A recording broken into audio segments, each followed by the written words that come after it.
Just living the dream, you know? We are recording this an hour late. I am a terrible podcast host today. My toddler was dealing with some sleep regression, but man, I'm so glad to be here with Logan Smith. How's Kalamazoo doing? Good. I mean, the weather's been all right. Snow is finally gone. We had some 70-degree weather this week. It's going to be cold and rainy this weekend, of course, but other than that, Michigan's still shut down, so no events. That part sucks. But are you guys still shut down? Yeah, 50% capacity for restaurants, and then I think it's like 10 people for private events. Seriously? Yeah. Any light at the end of the tunnel, or is... I haven't heard anything. Honestly, I've heard nothing at all. So, are your clients actually going to proceed with weddings and everything, or? As far as I know, I don't know. I've got a bunch of May events, and I'm not sure exactly what their thoughts are. I'm personally booked every weekend in May, and I have 4 other DJs that work for me, and I'm pretty sure most of them are all booked as well. There might be 1 or 2 weekends that they aren't all booked, so it's gonna be a pretty heavy May. I'm just fingers crossed that it actually happens, you know? Yeah, hell yeah, man. It's that'd be exciting, especially if that continues throughout the summer too. Yeah, I mean, we're basically, let's see, I have 3 Saturdays off between May and October 24th. So it's a good problem to have, assuming it continues. Before we start, though, I want to pour this drink, man. I'm going to be ghetto here, and since I'm a little bit late for the podcast, I'm building mine right in the glass. I'm not even using a mixing glass. But do you still have yours, or did you down it? I haven't opened it yet. I've been drinking bourbon straight, waiting for it. Nice. Logan has pre-gamed, which I love. Yeah, I got the branded Lux Entertainment glass here. Do you really? Let's see that.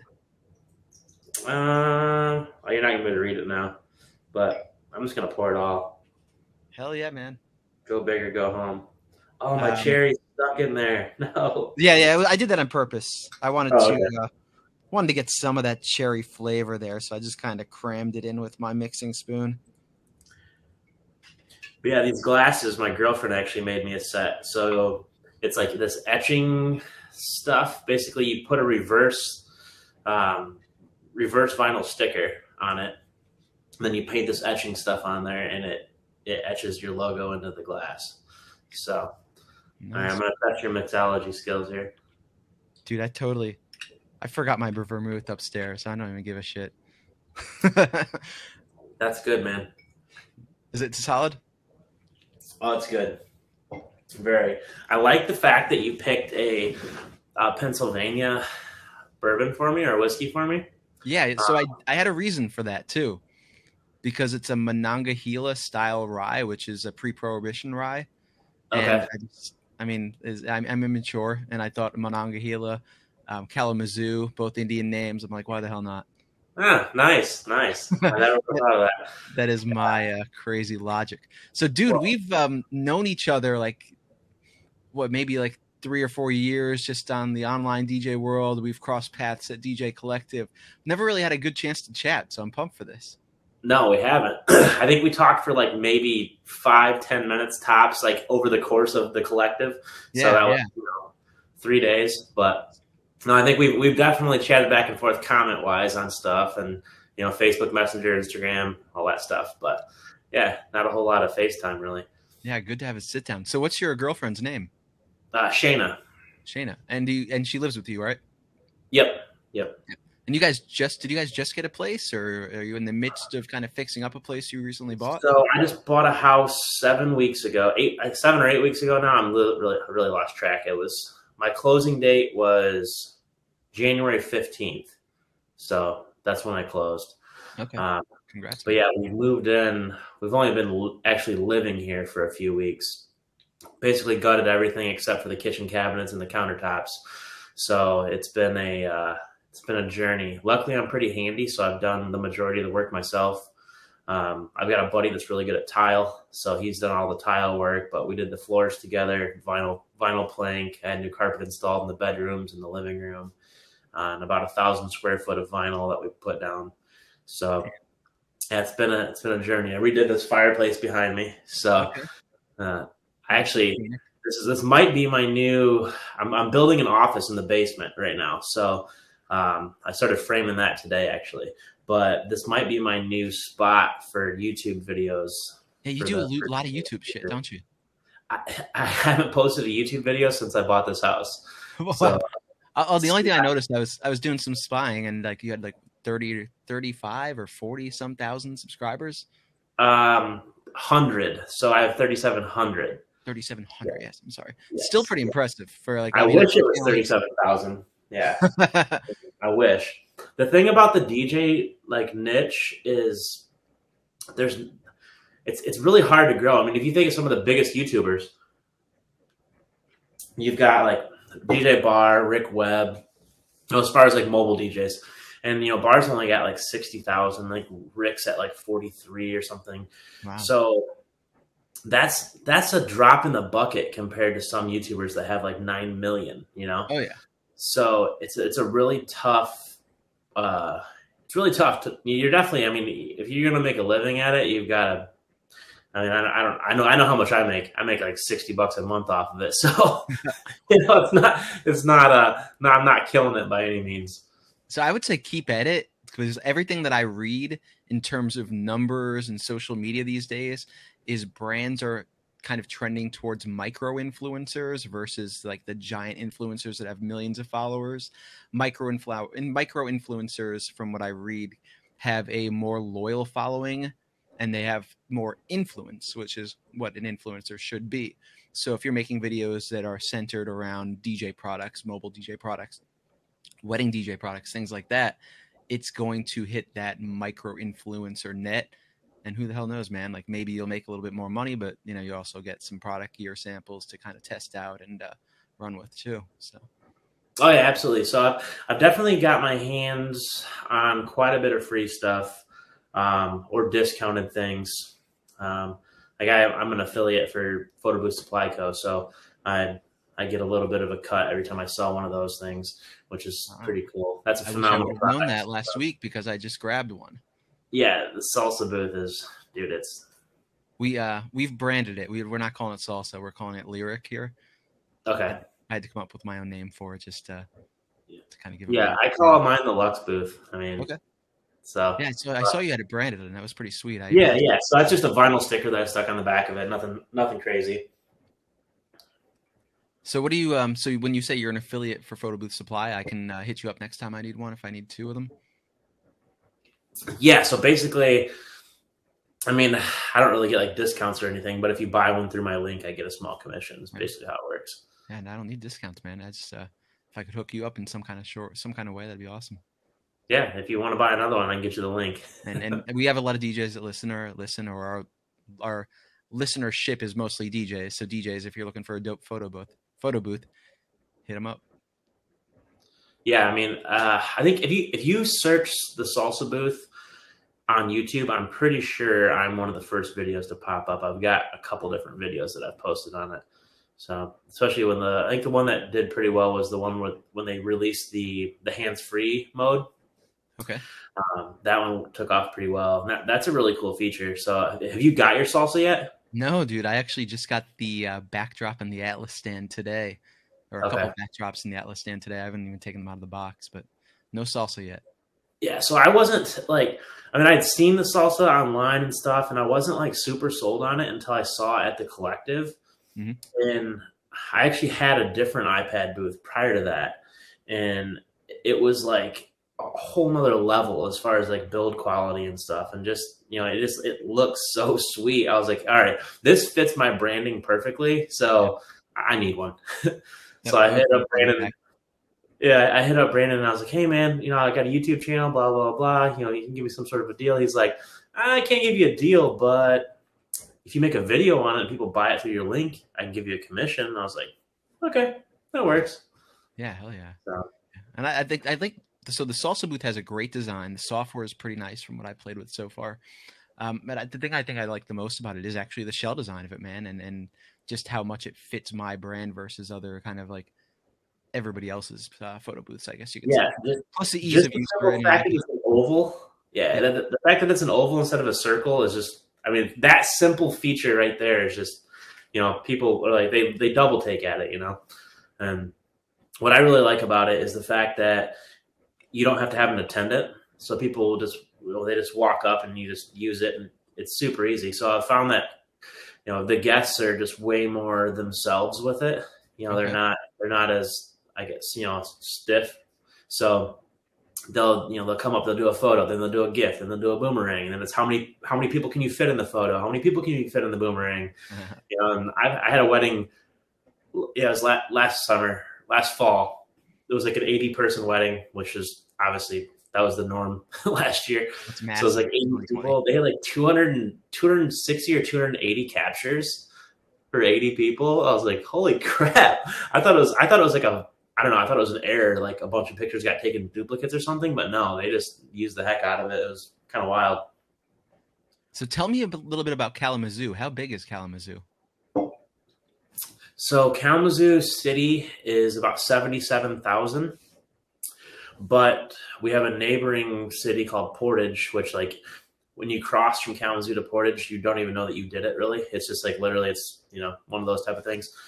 It's kind of like a good example would be like Phoenix, the city of Phoenix, how you've got Phoenix and Scottsdale and Mesa and all that. You can't really tell that you're crossing because it's basically all Phoenix. It's kind of like that. So the total surrounding area, I guess you'd say like the Kalamazoo metro area, is about 130,000. Okay. It's decent size. And it seems like you guys are kind of the market leader there, right? There's another. Yes, sure. Yeah, just say yeah. What's the fuck? Yeah. As far as like the luxury events, yes, definitely. There's a few other DJ brands around, a lot of single ops. I think as far as multi-ops, there's only one other multi-op in town, and they're older guys. Okay. So they're all kind of they're almost all to the point where they're starting to kind of phase themselves out, not doing as many events. They actually tried to headhunt me when I first came out when Lux first came to fruition, right? They tried to headhunt me and bring me on because all of a sudden I was ranking right next to them on Google, and they were, probably panicking a little bit, which it was actually kind of funny. We were at a wedding show, and one of their guys comes up, introduces himself. I'm like, oh, hey, nice to meet you, blah, blah, blah. He goes, hey, I want to introduce you to our talent acquisition guy. I'm like, all right, sure. So he comes over and he goes, hey, my name's so-and-so. I'm like, hey, I'm Logan. He goes, oh, I know who you are. I'm like, oh, cool. He goes, yeah, you rank right behind us on Google. And I was like, okay, sure. I guess that's kind of a strange thing to know, but he knew that I was creeping on him. And they tried to headhunt me. I wasn't doing it. I said, no, thank you. I'm going to do my own thing. And now I've outranked them on Google. And that's what I was going to say. So that's actually why I asked, is I always do a little bit of homework on my guests, especially the guests that like I'm not close with. And I mean, I Googled Kalamazoo wedding DJs, and then you were right there, right on top. Not only were you right there on top, but as a marketer and somebody that likes the presentation end of things, your presentation was very clean. You had what seemed to be the most Google reviews, I think 50 some, and everybody else was like 2 or 3 or 4 or 7, whatever. So yeah, your presence is awesome, man. Yeah, I've put a big emphasis on Google, not for any particular reason, just I figured, hey, why not? Why not rank well on Google? So I still think that's where people are, for the most part. People are scouring on Instagram, but I think they meet you on Instagram once they hit your website or follow you there from some other reason. But for the most part, I think when people are looking for DJs, they're still looking for on Google. So yeah, no, and actually, that's a good topic. So. That's one of the first questions that I ask in every consultation call that I have is, how did you hear about us? And I'm thinking, I haven't actually done the math on this, but I would say it's getting close to 60 to 70% Google, and the rest is referral or Facebook or whatever. Yeah. But yeah, it's definitely the Google the Google inquiries are definitely creeping up there, especially for people like outside of the Kalamazoo area that might be coming to Kalamazoo to get married or coming, around this area. Or I think I'm just starting to rank just in Michigan in general, maybe because I get a lot of inquiries so the Grand Rapids is like the biggest city on the west side of the state. There are probably a couple million people, and I'm actually ranking up there too, which is surprising. So there's a lot Do more you blog competition. after events, or What was that? do you do any blogging after your events, like stating where you've been and things like Just that? the gig logs. So I do the Those gig are videos, logs. right? What's that? Those are videos? Yes. Okay. Yes. So I do the videos, and then what I do is I post those on YouTube, and then from there I just embed the URL into a blog post on my website. And sometimes I do a short little description of the event, basically just where it was at, any other vendors that I might know of, a quick rundown of how it kind of went, and then a embedded video from or link to the YouTube channel, basically, on the website. So I don't know if that's helping with the rankings. It could be. I'm not really sure, but I think it's just a simple fact that not as many people are putting as much effort into their online presence as I am. Yeah, people kind of suck at that, especially DJs. Yeah, yeah, they do. I mean, it's wild. I mean, our industry is a weird industry, man. There's just a lot of guys that there's some guys that have a lot of talent and have no wherewithal in terms of how to market themselves, how to position themselves. And that's kind of unfortunate. But then there's also a lot of guys that just flat out suck. And then they don't know how to market themselves, don't know how to position themselves anyway. But sometimes those guys that suck just kind of luck into being like the long-standing DJ in their market, and they just get work. Yeah, I mean, when I look at some of my competition, I guess, I look at their websites and things like that. A lot of them don't even have a website. They just have a Facebook page or whatever. And even there, I think I've got I don't know, it's kind of weird. I don't put any emphasis on Facebook at all, but I think I've got 23 or 2,400 likes on my Facebook, my business page. The only thing that I ever do with the business page is when I post on Instagram, it posts to Facebook as well. Same. And I get probably, I don't know, for a while there, it was like 1 or 2 likes a day I was getting on the Facebook business page for no reason at all. It was just click, just growing. And I don't know how Facebook works as far as the emphasis that they put on putting it in front of people, but it'd be like people that I don't know, people I've never even heard of, that are just somehow my page is getting put in front of them. It could be people you haven't heard of, but it could also be moms of the couples, things like that. Moms. Facebook, it's got to be moms. It's got to be moms and grandmoms. So Logan, I want to know about yourself. I want to know about where you started as a DJ. But first, I have to say you work a full-time job on top of running a 6-figure DJ company, correct? Yes. Holy shit, man. It's really it's hard. I'm not gonna lie. But I love it. So I don't know. My girlfriend says that I'm coin driven. So I think that means that I like money. I'm pretty sure that's what she means by that. So I'm in sales. I sell food to restaurants. Okay. So I've been a DJ for 15 years. So a lot of the relationships that I've made through DJing has really helped me succeed in the restaurant food sales.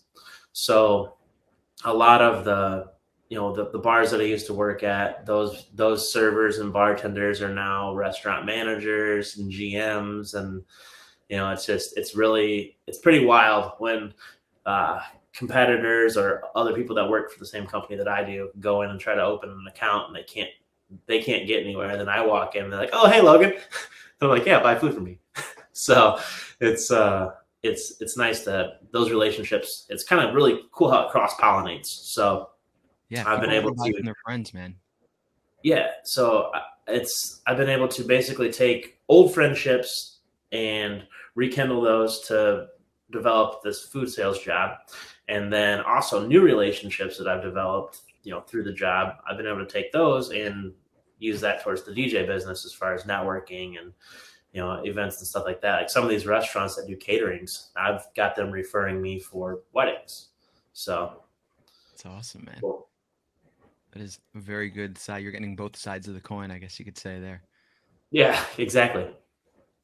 So, yeah, I guess you just stated, pardon me, that you've DJed for 15 years, and you mentioned playing in bars and everything. Is that how you got your start? Yeah. So, started in my mom's basement, like a lot of people. Not my mom's basement, but their mom's basement, probably, hopefully. But no, the start really came from a good friend of mine. He wanted to get into DJing. I've always been kind of music / computer savvy. So I was the kid. I tell this story in consultations sometimes, but I was literally the kid in 7th grade when CD burners came out. I was burning CDs and selling them out of my locker. Like I was in middle school selling CDs to seniors for $5 a pop, and I ended up getting kicked out of school for it. But that's side note. You ended up getting kicked out of school for that? Yeah, because they told me to stop doing it and I didn't. So is that expelled? That's the term, right? What's that? Expelled is a term, not suspended, but expelled. Expelled. Well, not expelled. Expelled is like a permanent thing. Okay. Suspended was like, it was like a 3-day suspension. I got kicked out of school for 3 days. So my mom had to come in and talk to the principal, and it was one of those things where I appreciate the hustle, but what he's doing is illegal. What are those things? Yeah, you think they'd yeah, I get it. I kind of like the entrepreneurship of young Logan, though. Yeah, it was, and I even upgraded from like the black cases to like the colored jewel cases. So like the girls, I give them the pink and the purple cases, and the guys would get like red or blue or green. Now, were you just making like Logan mixes, stuff that you were feeling, or were you customizing them? Basically, so I was using like Napster, LimeWire, FrostWire, whatever was big back then. Virus machines. Yeah, the virus machines. So I was just basically whatever was on TRL, pretty much. Whatever was popular at the time, I was just taking those songs, finding, downloading versions of them, and basically every week or two I'd come out with like a new mix, and I'd just sell it. But yeah, so I mean, it worked. I made decent money, $5 a pop, so it was profitable. Yeah, I don't know, man. Fuck that principal. Right? What a dick. But yeah, but back to the DJ story. So I started out, I've always kind of been into music, and then one of my buddies wanted to get into DJing. Basically, he had an opportunity. A friend of his was opening up a bar, and he wanted to be the DJ, right? So we started researching equipment and that type of stuff, and I ended up buying what did we buy? Like a Behringer DDM 4000 mixer, and we were using virtual DJ, and I had like some sort of weird sound card, no decks, so it was straight virtual DJ. Started out that way, just sync button, faders, whatever, and then I got like a little Hercules controller. So that was my first dabble in actually having 2 decks. And this was all quick. This was all within a year. Went from the Hercules to, I bought my first set of 1200s. And then when I got those, I bought a Serato box. So I remember meeting a guy at a gas station. It was like this shady Hispanic dude. Did not speak very good English. I met him at a gas station. I'm pretty sure I paid like $500 for an SL2 and some control vinyl. And then vinyl was so scratched up that the needles were jumping. And like, I thought that it was something wrong with the needles or the turntables. And I didn't know how to balance needles. And I didn't know how to work the tone arms. I didn't know anything about it. So one of them I actually ended up having to replace the tone arm, which luckily I'm pretty savvy, soldering and all that stuff. So I replaced the tone arm, got it working. So that was kind of a situation where I got ripped off a little bit, but fixed it. And then that was my first kind of jump into Serato. So after that, it was, no looking back. And I did my first wedding when I was 22. I think. It was one of those situations where one of my buddies comes up to me at the bar and he's like, "Hey man, I'm getting married. You want to DJ my wedding?" And I'm like, "Absolutely not. I will not be a wedding. I will not be a wedding DJ. I'm not getting into that. It's not going to happen." And I ended up doing it. I liked it. I had fun. I didn't even have lights, so I had literally 2 freaking 600-watt Behringer speakers on tripods, a folding table, no scrim, no tablecloth, no nothing, orange extension cords and wires all over the place. And yeah, everybody had fun, and I started booking weddings after that. That's how it all started. My story is very similar. I mean, when you first start doing weddings, and there is a giant stigma for guys that do bars and clubs, and when the wedding questions start getting asked, "Hey, do you spin weddings?" or "Can you spin a wedding?" It really, like, you're kind of like, "No, I'm not going to do the chicken dance. Not for me." And I was never a mic guy. Me neither. Still not. Yeah. Yeah, like, I'm not heavy on the mic. I can navigate my way through just about anything, and this podcast is actually helping me get better and be more aware of my flaws on the microphone, I guess you could say. YouTube has been huge for me. Yeah, so editing my YouTube videos, I've gotten so much better on the microphone through learning how to talk to a camera and not say or and like getting rid of all those filler words on the camera so I don't have to edit them out later. Yes. Help me on the microphone. It's crazy how, and this pronunciation of words and, everything, it's just, it's wild how much better I've gotten, on the microphone just from doing YouTube videos. And that's definitely a strength for sure. My word, so these words, I call them transition words. And I had this conversation with Digital Dave this week too. So there's an right there. Instead of letting it be silent, you say, it's a transition word. It's an uncomfortable silence word. Mine was so, and still is so. So I'll go so all the time. And it's, you just have to kind of pick up on them and not do them as much. Mine was, you like when I'm talking to a person, I find this like in sales, I find it that I say, a lot. That's my filler word is when I'm trying to think of what I want to say next or where I want to lead the conversation. I'm like, blah, blah, blah, blah. I just did it right there. Yeah. I feel like we're very uncomfortable with silence, and that's, you have to have something to say. So you come up with that filler word, and it's different for everybody. Well, it's one of those things where they say that, I just said it right there. What do they say? It's 1 second of silence is like 30 seconds in your mind kind of thing. So you think it's longer than it really is. It's probably 10,000 times worse for DJs, because if you can imagine the music stopping at an event for 1 second, that's going to seem. Well, that feels like an eternity. Oh yeah. Yeah. We hate silence, man. So Absolutely. I'm going to take a sip here. I finally collected my calm after, dude. So you guys don't have kids yet, right? No kids yet. We have a cat and a dog. So do we. Love it. Having a child is amazing. It's beautiful. But number one, you will not have spare time. You and your girl want to wake up and have sex. You can do that. You guys want to go do that right now? You can do that. If you guys want to just pick up on like a Wednesday night and say, "Hey, let's go to a restaurant, let's go to a bar," you can do that. You can't do that with kids. Not to say it's not an amazing thing. It's just different. Right. The sleep regression is trying. So it was 2.5 hours tonight. We brought her up to bed at 8. My girlfriend is a GM at a local restaurant. So it was all me. And the thing is now, like, she won't let you leave the room. So you get her down to bed and she's not going to sleep on her own. So, dude, it was like screaming bloody murder. So I'm like, I have to host a podcast. I want to be chill. I want to be calm. Kind of want to gather myself. And that opportunity didn't present itself tonight. And now it has. So I'm happy. Yeah, I was like, man, is he just holding me up? Is he going to stand me up? Like, what's going on? I was wondering. I'm like, Logan thinks I'm going to ghost him, man. It's like, am I not cool enough to be on this podcast? No, dude, you're plenty cool. I'm honored to have you, and I'm glad to have this conversation today. With that being said, I'm going to transition. If I didn't scare the shit out of you there, are kids in your future? Absolutely. I'm 33, and it's one of those situations where it's like, my girlfriend wants to have kids tomorrow, and she keeps telling me that, you're never going to be ready. Cause I keep saying, basically it's like excuses. Same things with getting men. married. That's what we do.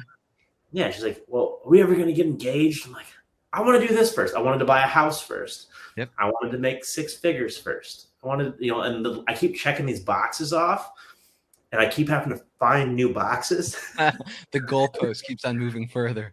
Yeah. So, at this point, I'm running out of goalposts.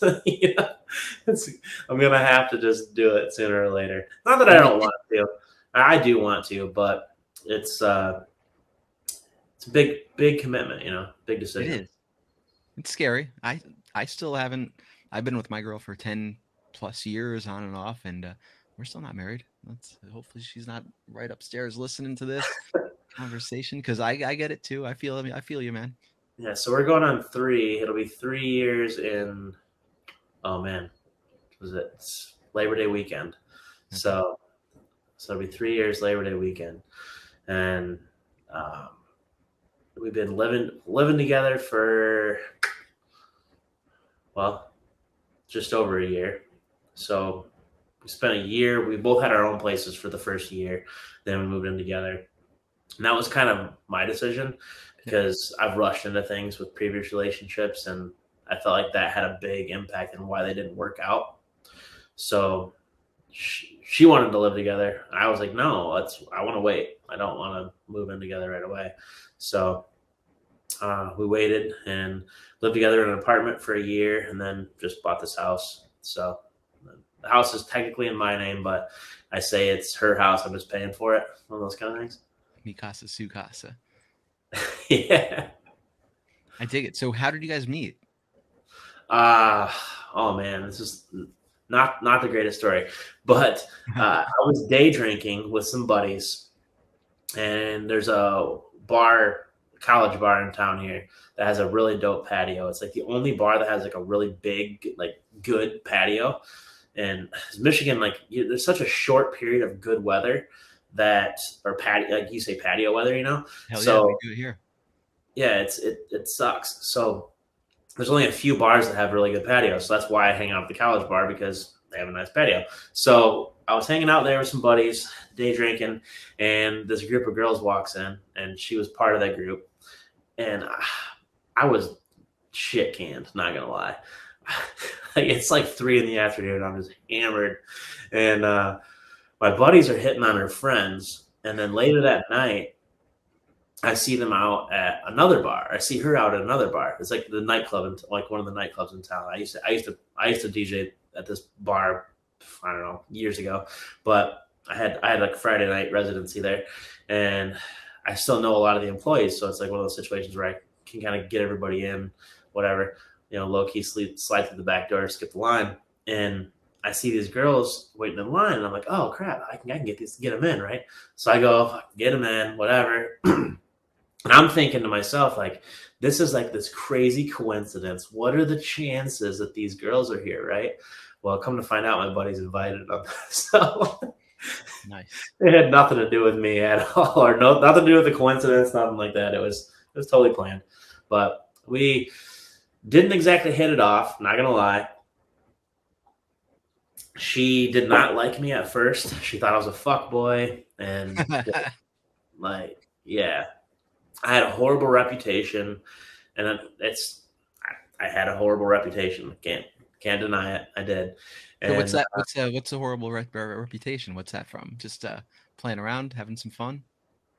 Yeah, I mean, if anybody listening doesn't know what a fuckboy is, you can Google it. So you were you weren't. She didn't just think you were a fuckboy. You were a fuckboy. I checked off a few of the boxes in the category. I would never classify myself as that. I was a classier version, but I was definitely a guy that liked to hang out with women and have fun, and all that stuff and the things. I get it. Yeah. So she wasn't entirely wrong. She had every right to be standoffish. I'll put it that way. Okay. And I was into her. I was into her because she wasn't into me, honestly. That had a lot to do with it. It was a chase. That had a ton to do with it because I was I have such a giant fucking ego that Yeah. the fact that she wanted nothing to do with me was like, it was like just like a sword in the back, you know. I was like, you gotta be, you know, what? You don't like me? How's that even possible? You know? And we went on our first date. I thought it was great. She thought it was absolutely fucking horrible. Horrible. And I'm thinking like, yeah, that went great, you know? And my follow-up conversation with her, she's like, you thought that went well? I'm like, yeah, how did it not? What do you mean? She's like, all you did was talk about yourself. I never even got a word in. And I was like, oh, okay. So I ended up sending her flowers, had flowers delivered to her work twice in 1 week. Got her to go on a second date with me. That second date, I was a little more mindful of her and made sure that I let her talk and all that type of stuff. And that one went well. Still didn't get a kiss or anything at the end of it, so I was a little pissed off. But after that, she warmed up to me, and that's all she wrote, basically. Yeah, man. I absolutely connect with that in every single way. I think the right woman will help you grow and help you realize some of your shortcomings as well. So if listening isn't one of them, then that's awesome for you.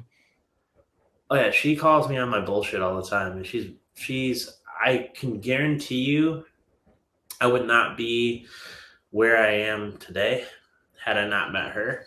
I'd probably still be doing the barfly, bar star life. I don't even know that Lux Entertainment would be as successful as it is if I had not met her, just because, I've put more energy into it because of things that she's told me, and, just recommendations, and I don't know. Just she's helped me a lot with the whole brand development and everything. She's a photographer too, so she takes all my any good picture of me on Instagram. She took. It's good to have. Yeah, it's nice to have a girlfriend that knows how to use a camera. Definitely. And it's also good, and I think maybe I'm gathering this. So with her saying that the first date wasn't good and giving you the opportunity for the second date, it sounds like she could be honest with you too about pretty much everything. So I mean, obviously, I feel like most girls would just blow you off and be like, "Fuck this guy," "Oh, I had fun," and then just never get back to you. Yeah, so she loves to rub this one in, but supposedly after the first date, I text her 15 times in a row without a response. I may or may not have actually done that. I don't know if it was actually 15, but it was quite a few, and it was one of those. It's like, what? You're not into me? You don't like me? What? One of those type of things. And I don't know how or why. I think it was the flowers. I think she felt guilty. I honestly think that I guilted her into a second date. That's what happened. You're not Italian either, are you? I'm Polish as fuck. Usually us Italians have a lock on the guilt successes, I guess you could say. No, I'm Polish. I make a lot of dumb Polak mistakes. Well, we all make mistakes, man. You could just throw in whatever nationality you are and then center it around that mistake. Hey, saying it's a dumb Polak mistake gives me that's like a scapegoat. I don't even have the, I guess, Guinea mistakes, whatever. A stupid Guinea, pig-headed Guinea, whatever you want to call me. But when you texted her 15 times there, was that you texting her, or was that whiskey or your drink of choice texting her? Probably a little bit of both. It was probably some sober texts, then some drunk texts, then some sober apology texts for sending the drunk texts. And yeah, and it was one of those things where she responded. It was more than just text. So it was like I'd text her, then I'd message her on Snapchat, and then I'd text her. But the messages on Snapchat were usually I was responding to her story. Okay. So it wasn't like a a message. It was just a message about the story, right? But I was just making up things just to start conversation. It was like a passive, hey, pay attention to me.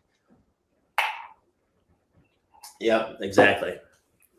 So I used to own a company that marketed towards DJs, and we would do with DJ Core, if you know DJ Core from South Dakota. Yeah, so Chris Hintz actually had a huge impact on the whole Lux Entertainment brand. Did he? We'll talk about that in just a second, because I love Chris, and Chris is going to be a future podcast guest as well.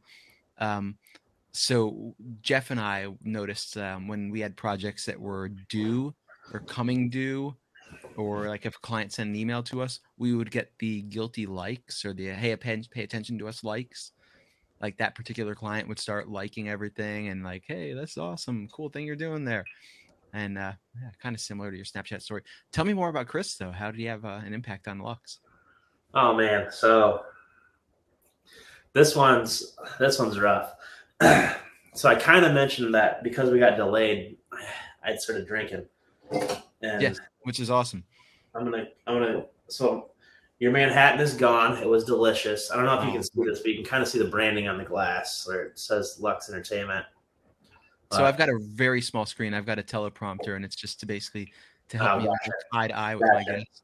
Yeah. So I'm gonna pour another drink. I don't know if I want Blanton's or Weller or what I want. Four Roses. What Weller do you have? What do you think? Now that you're flexing the Buffalo Trace allocated stuff at me, is it just Weller SR? Or what do you have? I've got Antique 107. I've got Special Reserve. But you're already some deep, right? I already had some Weller and a pour of Blanton's. I would go cheap, man. I've got some 10-year McKenna. I've got some 1792 Full Proof. E.H. Taylor Small Batch. I've got Little Booker, Big Booker. You've got all the allocated stuff there. It's I would go with the McKenna 10. It's easier to get. I'm gonna go with Jefferson's Ocean. Jefferson's Ocean. That's where we're going. Nice. We're going sailing. All right. So the Chris Hintz story. This one gets better every time I tell it, because I don't know if it gets like more fabricated or more, I guess, more real or less real, or I don't know. But every time it's a little different because I see it a little different in my mind. But basically, what happened was I'd never been to a DJ conference in my life, and I bought tickets to Midwest DJs Live, and I just rebranded. So my DJ name is DJ Lowstacks. It's my Instagram handle. It's my YouTube handle. It's all that stuff. DJ Lowstacks. The story behind Lowstacks, I'll tell it really, really fast. Basically, I was that guy at the bar. My DJ name was DJ LS. My initials. Super generic. Everybody in the early 2000s, your DJ name was your freaking initials. I swear to God. So people would come up and be like, hey, what does LS stand for? And one of my buddies kept saying, oh, it stands for Lowstacks because he's broke as fuck.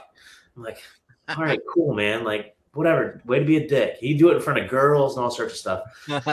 But, I mean, he was kind of right, because I was that dude that would get on the mic and be like, hey, bring your DJ a shot. Like, you know, and they would. But still, that's how the Lowstacks came about, and it's freaking stuck. I could not get rid of it. Everyone starts calling me it. People are calling me Stacks or What's Up Low, because my name's Logan. So they do What's Up Low, you know, whatever. So my DJ name was Lowstacks. I decided to rebrand 3 years ago now, and I was Lowstacks Entertainment. All right, cool. So I'm gonna do this this DJ company, Lowstacks Entertainment. I got T-shirts made. I got business cards made. I had my website revamped, you know, to Lowstacks Entertainment instead of just DJ Lowstacks. And I'm like, I'm so freaking proud of this shit. And I show up to Midwest DJs Live, and I'm like rocking my Lowstacks shirt because I had my YouTube channel with 1,000 subscribers, and I was a badass, right? Well, after like the first day, Joe Bunn introduces me to Chris Hintz. We're down like in the bar area, and I'm talking to Chris, and Chris is intimidating as fuck because he's wearing like this suit with like a paisley T-shirt, and he looks like freaking Lex Luthor, and like just intimidating the fuck out of me. Like, I never heard that one. Chris is awesome. I love Chris, but he scared the shit out of me when I first met him because he was intimidating. He's a big guy, you know. I'm 6'4", and he's like as tall as me but wider, and I wasn't sure if he was gonna beat me up or what he's gonna do.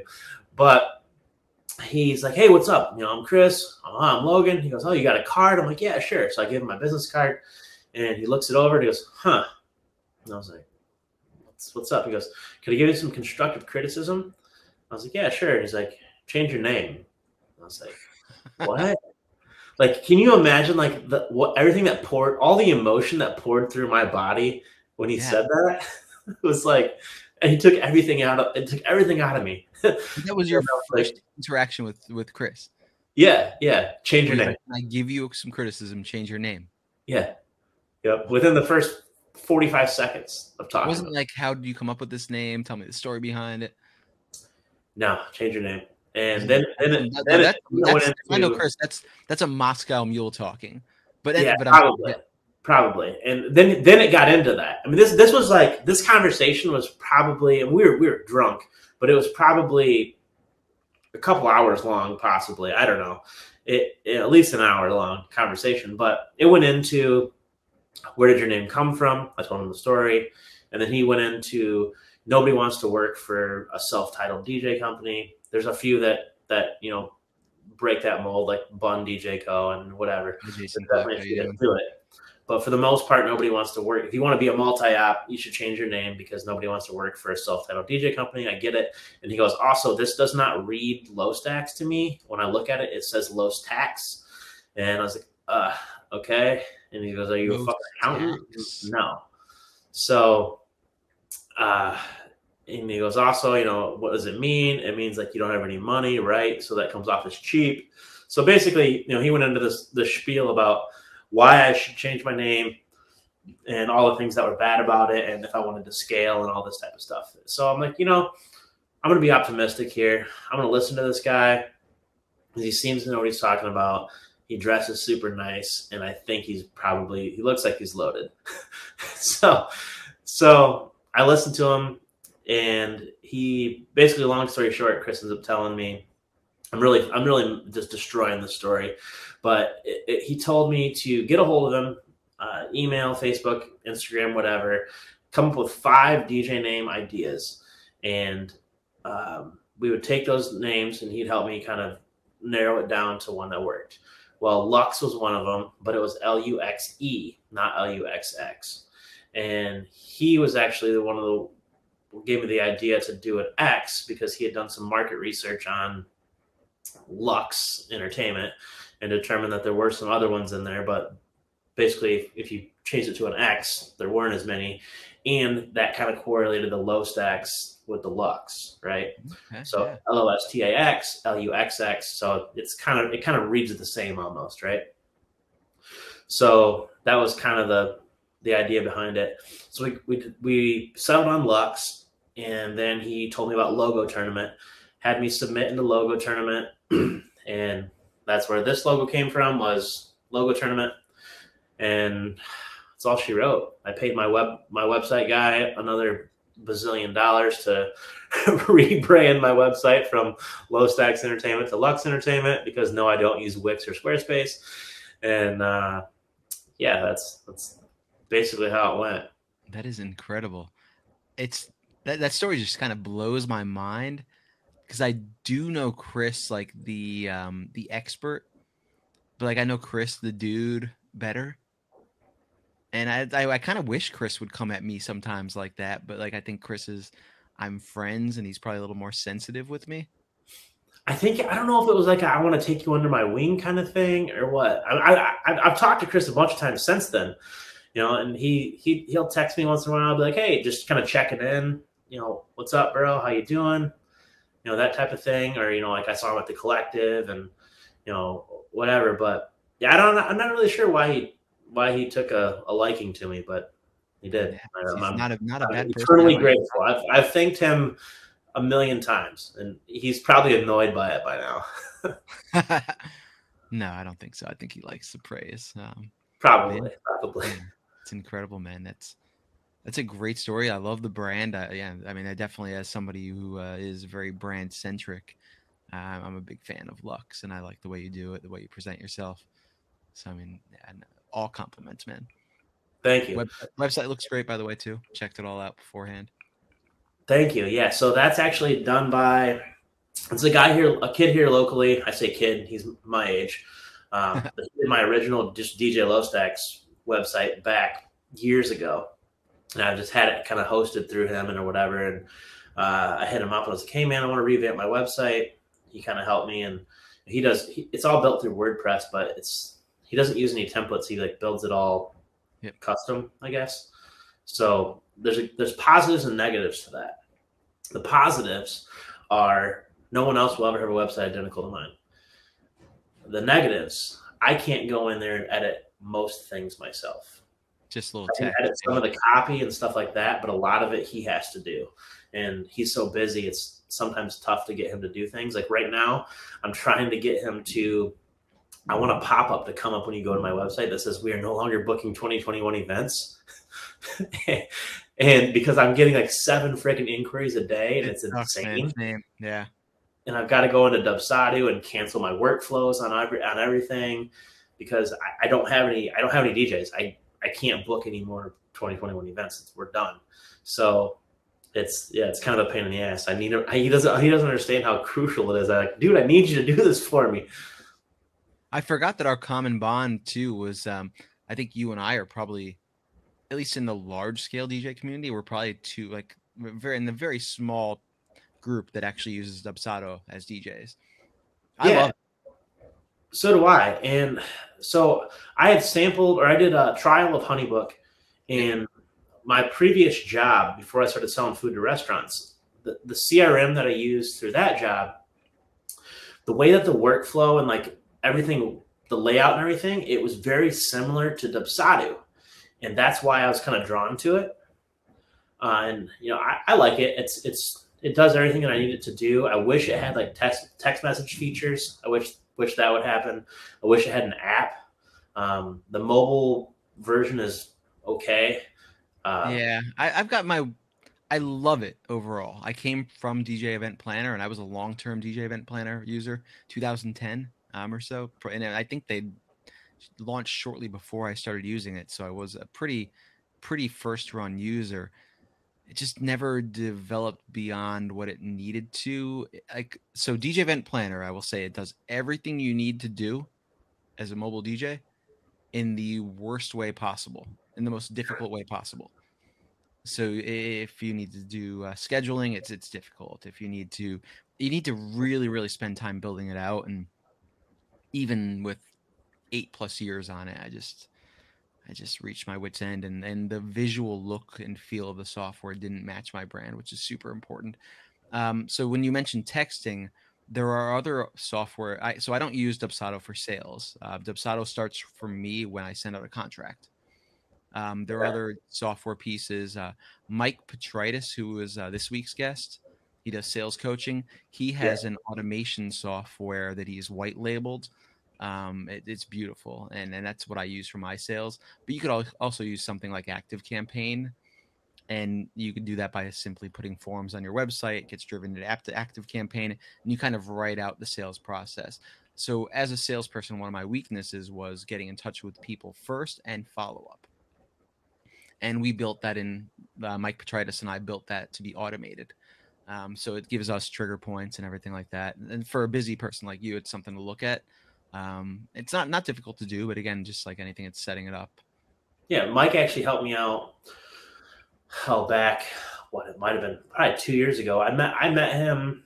Well, I met him when I met Chris Hentz. Actually, I met Mike at Midwest DJs Live, 2019, I guess it would have been. And he helped me out. He ended up helping me out with some Facebook campaign stuff, kind of narrowing down your demographic and, you know, the whole engage 3 months, engage 6 months, all that type of stuff, you know. So drilling down on the Facebook marketing thing. He helped me out with that. And he's actually built some websites for some other DJ companies close to me. None of them like directly in Kalamazoo, but in Michigan anyway. there's one down probably about an hour south of me, and then Thomas Heath Events, which is a couple hours north of me. He did his website as well. So definitely the kid's awesome. I mean, I think the websites that he builds are probably better than the one that I have, but I'm kind of partial to the guy that does mine just because I've known him since I was like 16. So that's kind of it's one of those type of situations. I'm on Squarespace, and like you said before, like your website looks different than everybody else's. Man, now everybody's on Squarespace. I feel like they're just clones of each other, including my site. Yeah, but do clients actually notice that? That's the thing. It's like I get compliments on my website, so like there's probably little touches you can make, and a website's a website. If the content's good and speaks to them, then it's fine. It's more about the copy and the pictures and having good video, and it's more about that than the actual site itself. You know, we're the only ones that care about that. Just like we're the only ones that care that our cables are all black and that, you know, they're taped down. And I mean, there's straight up like 5-star venues I work at that have orange extension cables. Really? Like I mean that. I guess in the non-PSAV venues, I guess you could say, but yeah, man, it's 100%. I know all of the official Penn State-owned venues, if they're doing any kind of AV work, all the extension cables are orange, and that's so crazy.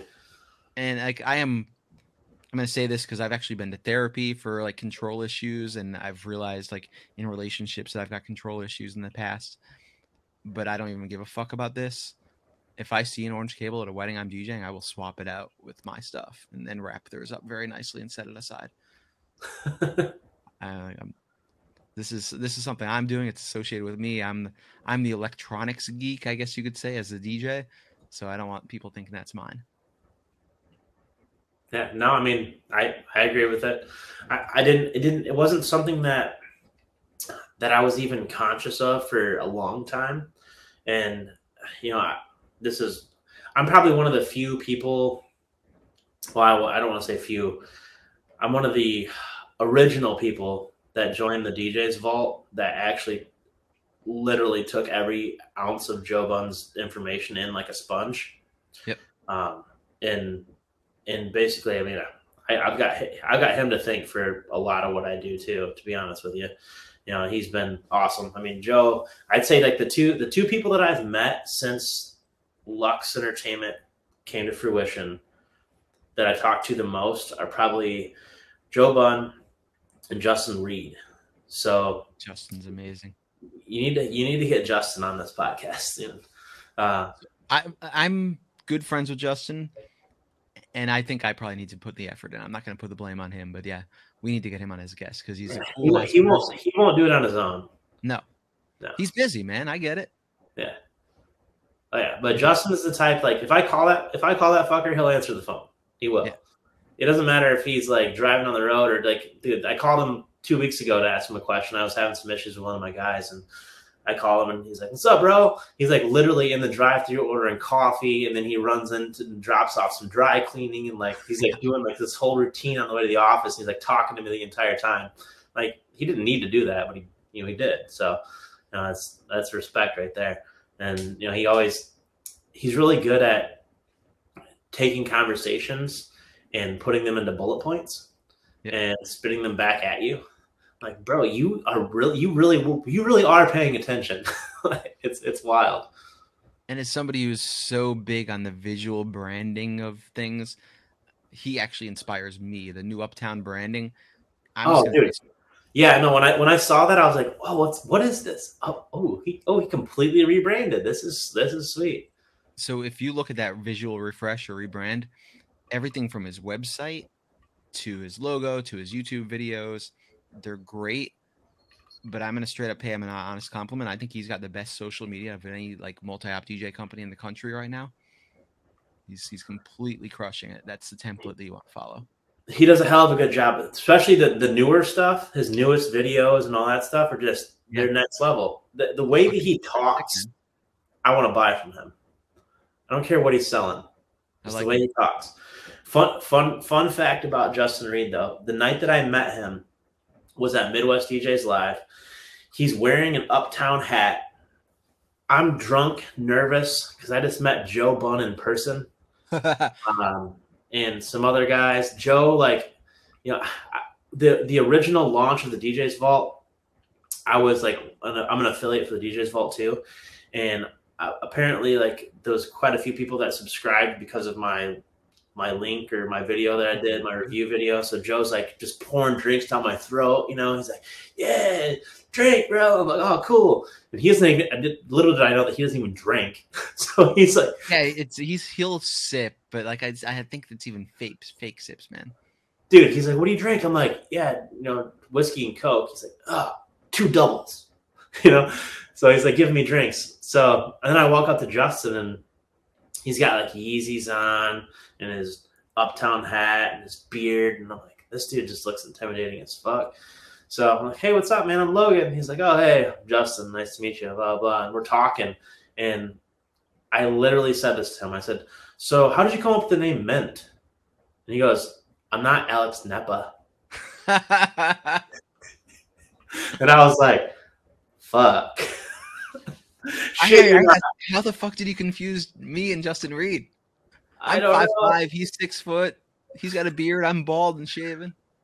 I have no idea. And he's wearing a freaking hat that says Uptown Entertainment right on the freaking like right above the bill. It was, I don't know. I have no idea. No idea how I did that, why I did that. But hey, I knew who you were back then, apparently. I think my camera's drunker than I am. Do you see what it was just doing there?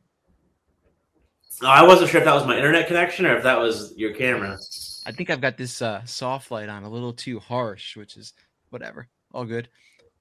So yeah, I love Justin. Joe, I have actually 2 stories to tell you here. So number 1, Joe Bunn. I've known Joe Bunn 10 years now. This is probably going back to 2015. I think it was the first year I started Mint, and because I was in the think tank at the time. We went to Wedding MBA, and Joe Bunn, Jason Clock, me, Chris Hintz, some wedding planners from my market. Since Wedding MBA is kind of all inclusive to everybody in the wedding industry, Chainsmokers were playing at Omnia, and Omnia was brand new at the time in Vegas. It's that big chandelier that comes down. Have you been to Omnia? Yeah. It's fucking crazy as a club. So we had some hookups and we were able to get in whether we were getting bottle service or not. And Jason Clock is all about being in the crowd, like in the pit. And I'm not opposed to that either. I don't need to be pouring bottles down my throat. But Joe Bunn's like, "Nepa, you're a grown ass man." Because Jason Clock's a little bit younger. He's probably close to 8 years younger than me. And I'm 42. Joe Bunn is, close to 50. And Joe Bunn's like, "Nepo, you're not going to sit out there in the crowd. Come on, man. You're a grown-ass man." He just kept on repeating, "You're a grown-ass man. You're a grown-ass man." So we ended up spending probably about $1,500 each on bottle service. And Joe Bunn doesn't even drink, but he was fucking more hyped than anybody you've ever seen in that booth. Dude, him on the Evolve 50, bro. Dude, yeah, that's Joe Bunn, man. He loves music. He loves the atmosphere. He just does not want to be around the plebeians. And my second story from Wedding MBA, which actually kind of takes me back to like very similar to your Chris Hintz story.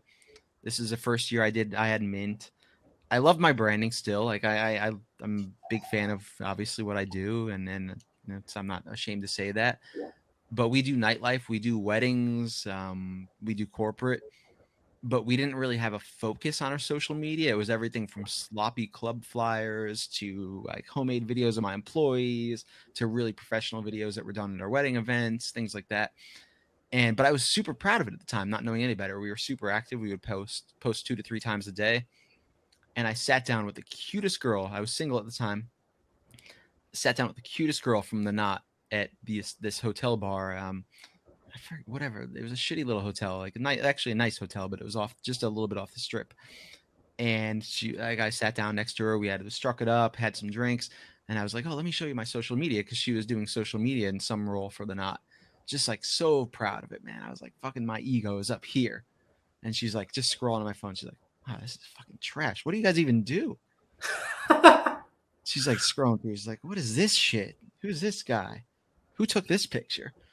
And she tore me apart, but she also gave me a strategy, which as drunk as I was, I still remember and almost still follow. It's just like, use professional photos, make sure everything's clean, make sure everything's uniform, have a rhyme and reason. And stories just came out then, and she's like, if you've got random things like to promote nightlife events, she's like, throw that in your story.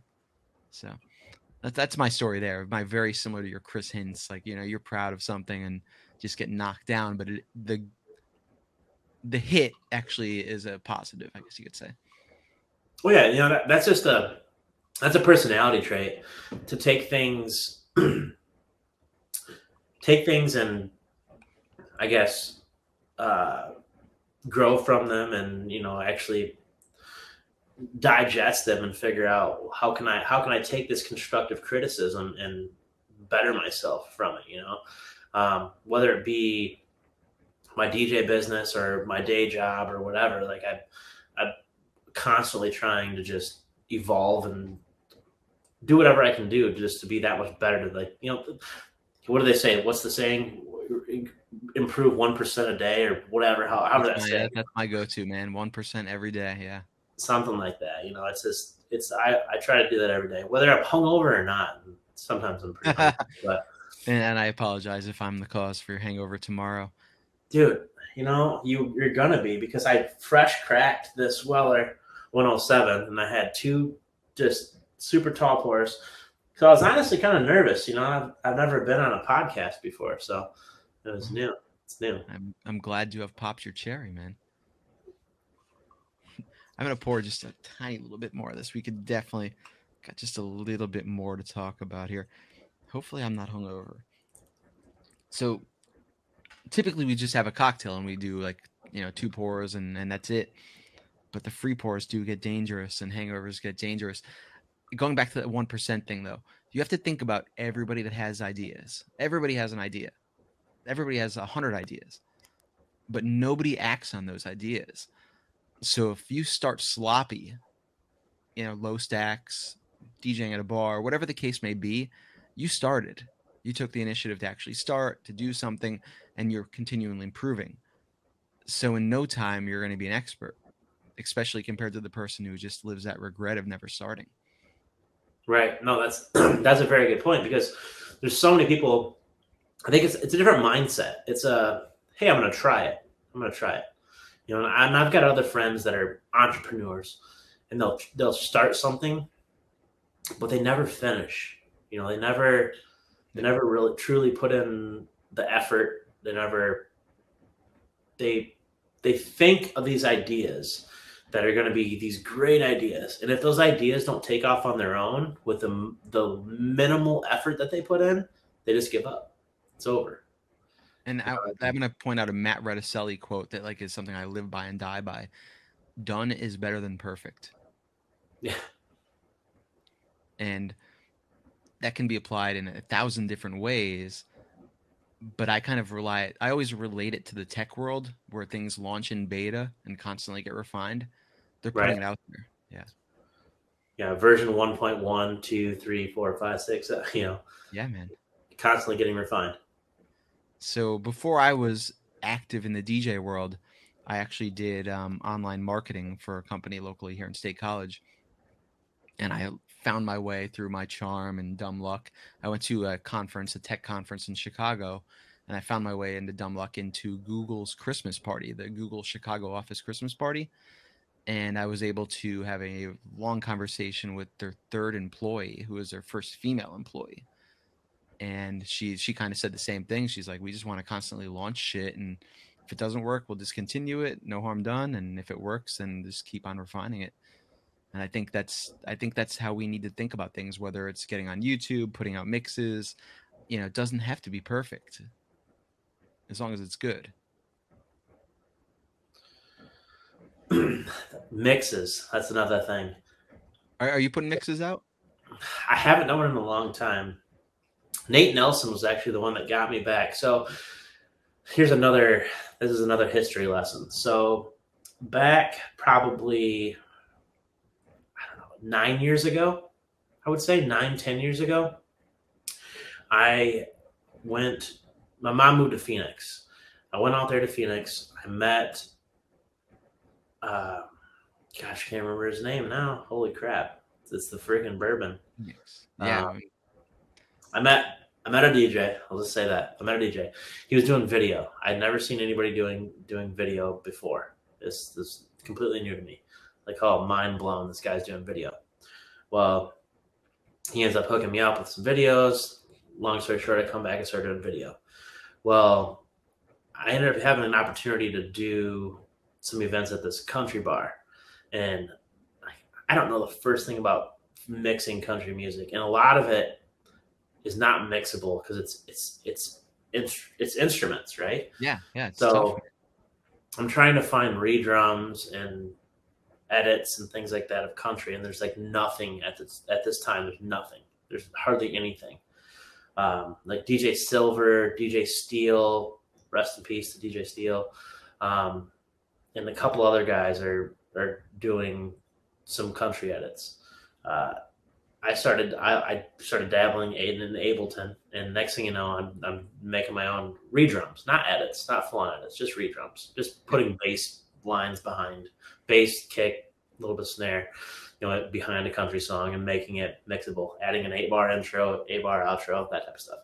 Well, next thing you know, I've got, I don't know, a dozen or so songs on SoundCloud with 1 million+ plays because I'm doing redrums of things like Florida Georgia Line and Thomas Rhett. 1 million+ plays? Oh yeah, my SoundCloud right now, I still have a couple songs that haven't got pulled yet that have over 1 million plays. Holy shit. Yeah, so I was one of the first, I would say the first dozen guys that were actually redrumming country. Okay. And then that gig ended. They didn't want to pay me, and I stopped doing it. So I stopped doing country redrums. But I completely had gotten out of the whole, redrum scene completely. So I just want to give everybody a quick background. Redrums are actually just when you put like a steady drum beat or a little bit heavier of a drum beat behind a song that doesn't have that heavy, steady drum beat, like a rock song or a country song or an older song that isn't mastered in the same way as modern songs. More so taking a country song and making it mixable. Yeah, 100%. Were you doing videos, like, so redrums with videos too? Yes. Yeah. So I was, for my own use, I never had any of the videos were never uploaded. The redrums, I was uploading those to SoundCloud, but the videos, were just mine, which I was literally just taking the original music video, ripping them off of YouTube and editing them in iMovie. So yeah. But it worked. It got the job done. It did. And at the time, I was literally the only person in my area that was DJing music videos. So I actually bought my second MacBook ever because my previous MacBook couldn't handle video. So I got into video too in the late 2000 singles, early 2010s, I guess you could say. And a club that I'd worked at had bought big TVs, and I just saw value in it. And I saw DJ Second Nature at the Atlantic City DJ Expo doing his thing, and I was like, okay, I want to do this. So my number one, I didn't know Matt Redicelli at the time. I didn't hear him speak. And I did not know of that quote, done is better than perfect. I was a fucking perfectionist, and I would spend hours editing every video to kind of make it unique to me. And the club gigs, I mean, as you know, as a wedding DJ, I mean, bars and clubs are fun. They could be rewarding, and when you travel, they pay pretty well. But my local club gigs, I mean, I love doing them. I'm not going to complain, but they're not paying me enough to justify spending 3 hours on every song I play to make something cute and unique that nobody's really paying attention to. And if it is so unique, people would be staring at the screens and not dancing. So I'd have like that weird kind of non-dancing, everybody's staring at a screen kind of atmosphere. So I got out of it. And it was just kind of like me accepting, like, okay, I'm failing at this. I'm spending too much time on it. I'm not making enough money. Let's kind of focus on what I'm good at and what I love. Yeah, the video thing, it really never did take off here. I don't think it took off anywhere like as big as it should have. No, like there's some guys that still kill it with video. Drew Pierce, like he does DJ yeah, he does an awesome job with it. And I can think of a few other guys around the country that do really well with it. DJ Blaze, he's huge He's from into it. Vegas, right? He's originally from Florida, Tampa, I think, but yeah, he's in Vegas now. Okay. But yeah, I think there's only a handful of guys that I can think of that really done well with video. I think it's a lot of them. You know, they do their own edits and that type of stuff, so that's definitely helpful. But the amount of extra work that goes into it, I feel like it's really tough to monetize that. You know? Yeah. It's I can't wrap my head around it. So DJ Second Nature is probably the biggest video DJ that I know of. I don't know if you know him or not. Atlanta, Georgia. Yeah, he's a big guy. He was like one of the original Funky Mix remixers. He's done a lot, but he actually does right now. His big job is all the Turner Broadcasting System, like commercials and interludes and vignettes, I guess you could call them, in the TV industry. He does all of them now, so he's kind of gotten out of the DJ field and doing that. But yeah, it's just, you know, you're gonna make pennies on it and end up kind of getting beat up over it.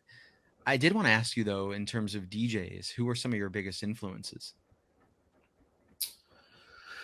I think everybody probably says this, but DJ AM for sure was a huge one.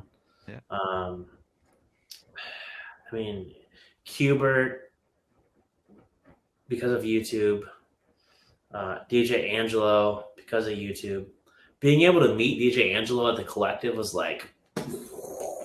Did you know Angelo before the Collective? I knew, well, from YouTube. So I didn't. So. Oh, dude, when he walked up, like, you know, and what's strange, like, so I walk up to him, and he's a lot shorter than me, obviously, and I was like, oh, dude, like, I'm like super excited, like, I wanted to give him, like, I'm like a big freaking ogre, like, wanting to give this dude a hug, like, oh, you're like my hero, you know, and he's just like, hey, bud, nice to meet you. I feel like I'm just an idiot because I just got back from freaking tacos and drinking a bunch of tequila down the road. It was before like the club night thing that everybody showed up to. Yeah, that's a fun ass night, man. Dude, that was such a crazy night. It's so like I feel like I'm a little jaded. Like Digital Dave is one of my best friends. We talk every day. Scooter is a great friend, and he lives a half hour away from me. And I've had him in my spots to play, both of them. So I've known them both so long. I'm like, I've heard everything you're doing. But Dave was on fire that night, like on a different level. Like he was doing shit that I've never heard. Like he was dope. There was DJ Angelo, Digital Dave, Scooter. Who was the other guy? He was sick as hell. He's from Arizona. Yeah, he's from. Is it shitty that we don't remember this and we just know that he's dope? I'm drunk. I don't have that excuse. It sucks. I just have a terrible memory. It's he plays. I'm gonna look it up. Let's talk. Keep talking while I search this. Yeah, that's all good, guys. Just if they're listening this long, they're invested. The suspense is there. Yeah, absolutely. But he's a DJ City guy too, I think. He's just dope, man. He was sick to watch. And he was doing the finger drumming. Oh no, you're talking about Buck Rogers. Buck Rogers, yeah. Yes. Was there somebody else? Yes. I was talking about Dawson High. No, keep talking about Buck Rogers because Buck, dude, on that freaking tractor or the machine. Oh my God, dude. So, guys, what finger drumming is and what Buck Rogers was doing was basically re-drumming a song, which means kind of playing out the drum beats on a song live on a sampler machine, and also kind of playing with synth elements to kind of segue into the next song. It's fucking like crazy to watch, but I will say it's more of a spectator DJ experience than it is like a Digital Dave, like, yo, I'm going to dance my ass off DJ experience. So I feel like Dave kind of had him beat there. But no, Buck Rogers was sick as hell, man, and just a dope dude. But I don't care. But Buck Rogers and I smoked weed together and got tacos after that party, so it was fun. Dude, everybody got tacos after that party. I passed out face down, just hard after that party. I was drinking just tequila on ice that whole party, so I was fine the next day. But I was tipsy. Full disclosure, I did eat an edible. I had like 3 drinks. Now, is it before the party or after? The edible? Yeah. Before. Nice. I'm not going to say who I got it from, but he has a beard. So it's everybody at the party. Yeah, everybody at the damn party. Unless you're just telling me it's Justin Roberts after our conversation. Pardon me, Justin Reed after our conversation there. Yeah, all of them. Yeah, but anyway. I also really enjoyed like going back to Dawson High. Like he's a dude that I love, and he's a fucking killer, man. He's like 16 years old at that party. Just like can you imagine being 16 and taking that all in? No, I can't. His dad's gonna be the coolest fucking dad in the world. Yeah. No, Chris is really cool. So I met Chris and Dawson at Midwest DJs Live, and I had no fucking clue that Dawson was at that point 15 years old. Yeah. No idea. I thought he was 18, 20, 21, whatever, you know. And I'm talking to Chris, and he's like, "Yeah, my son Dawson." I'm like, "Oh yeah." He goes, "You don't know Dawson?" I'm like, yeah, almost like I'm like I should know who Dawson is, right? Like, no, I've never met him. And he goes, "Yeah, he's only 15." I'm like, "No shit." Good for him, because I had a conversation with him, and he talks like a freaking grown man, like an adult. Like, yeah, you know, yeah, like, he does. Would have never thought that he was 15 years old. So that's one of those kids that he's gonna be. I don't know. He's gonna take that company to just another level. I know he is. The company and himself personally are going to go as high as he wants it to go.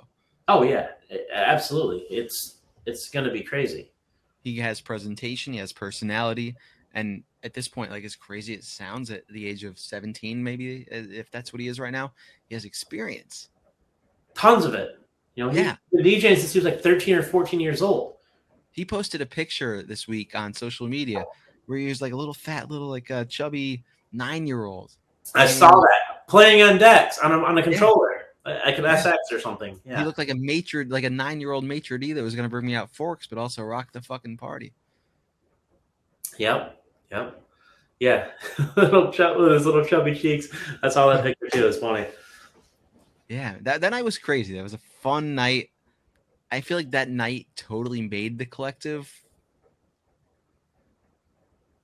I don't know what was more epic.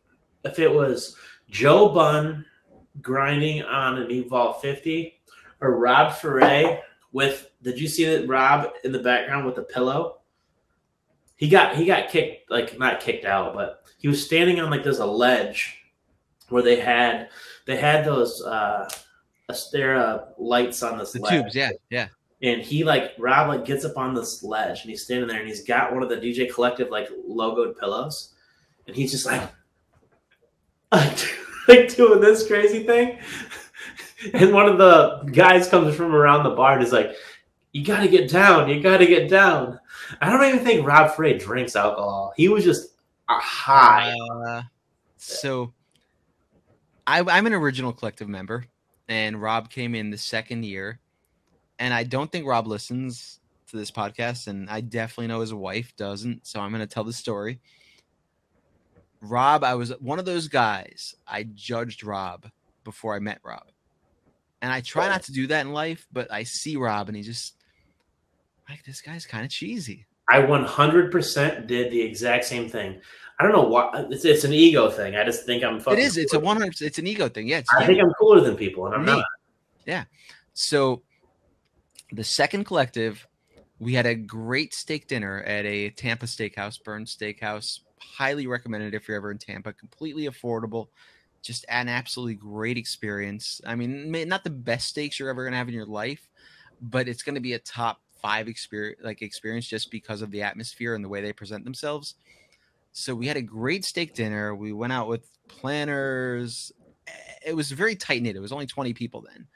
So everybody kind of went out together. So Janai is on his phone, text, like just kind of arranging a limo bus. With this totally off the wall. Janai's on his phone arranging a limo bus. Everybody's kind of like, okay, let's go out. Let's take a limo bus. So we're trying to figure out where to go. We're in this limo bus after like 45 minutes after our meal. Like he got it there really fast. We all chipped in.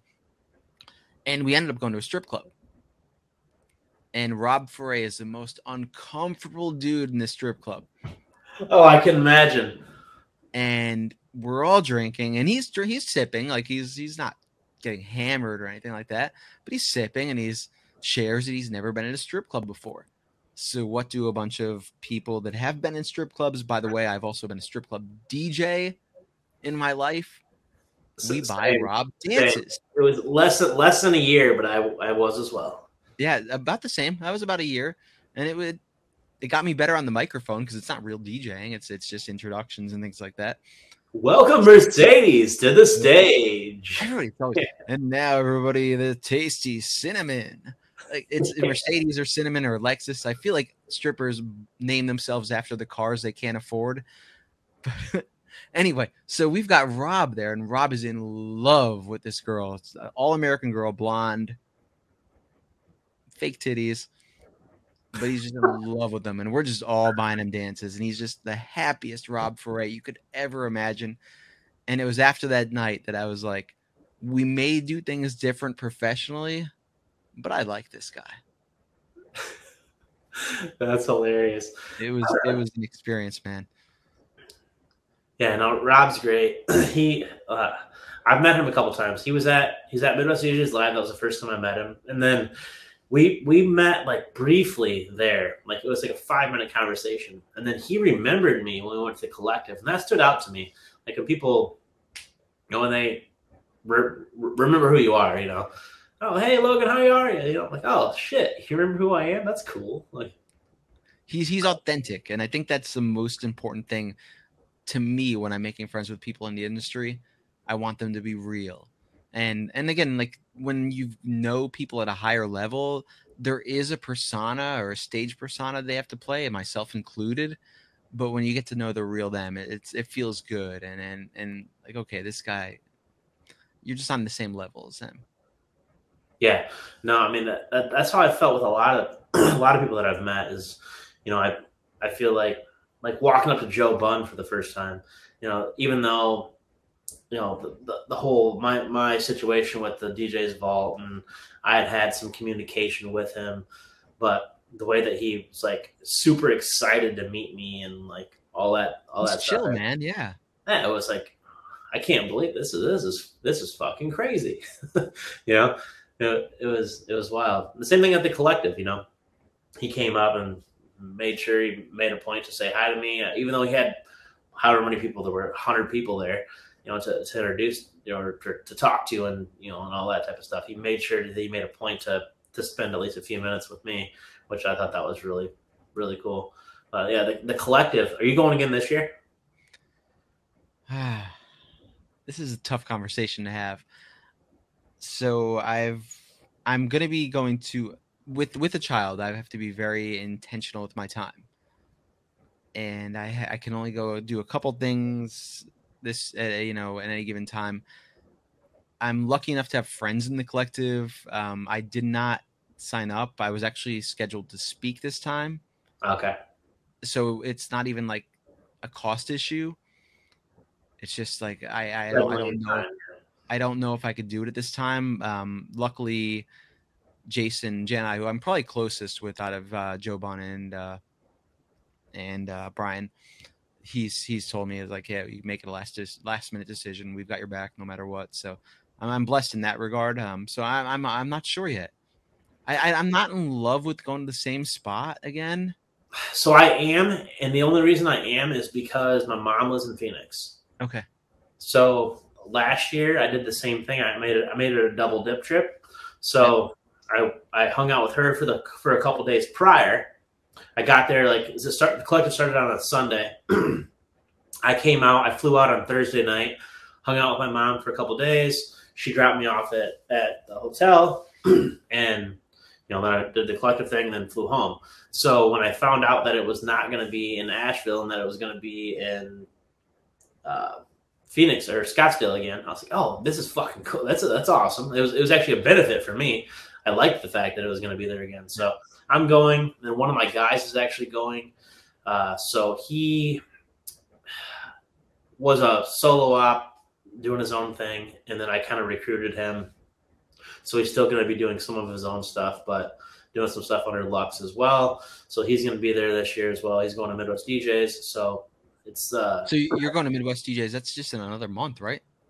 Yeah, that's the end of April. Yeah.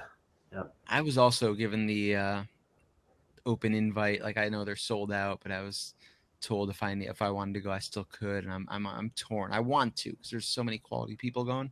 That's a good one, dude. The thing that I liked about that one, that was the first. I've only ever been. I'll be honest with you. I've only ever been to 2 DJ conferences. I've been to Midwest DJs Live, and I've been to the Collective. And I've only been once. Went to the Collective 29 or Midwest DJs 2019 and the Collective 2019. That's all I've ever been to. So that's the only 2 that I can speak on. But the Collective or Midwest DJs rather was definitely. I mean, that was the one that like pushed me to go to the Collective. Really, it was just as much. I had so much fun there. I met so many cool people that I was like, all right, I'll spend $2,000. I'll go to the Collective. And, you know, this time around, I'll be honest, if the Collective isn't as fun as it was last year or 2 years ago now, I don't know if I'll spend that. It's a lot of money. I don't know if I'll spend that to go. It's definitely the most money. So is it 2,500 this year? It's a lot. I think it's 2,000 plus room and board? But yeah, you've got to pay for your own room and board. So the first few years, it was actually like, and it was more of a collaborative thing then, but it was basically like you pay $500, $600, $700, and we're all going to chip in for the room and board. But food and drink was covered. But Brian B was also losing his ass on that. Brian B was kind of investing in the future on it. But yeah, I still think it's worth it.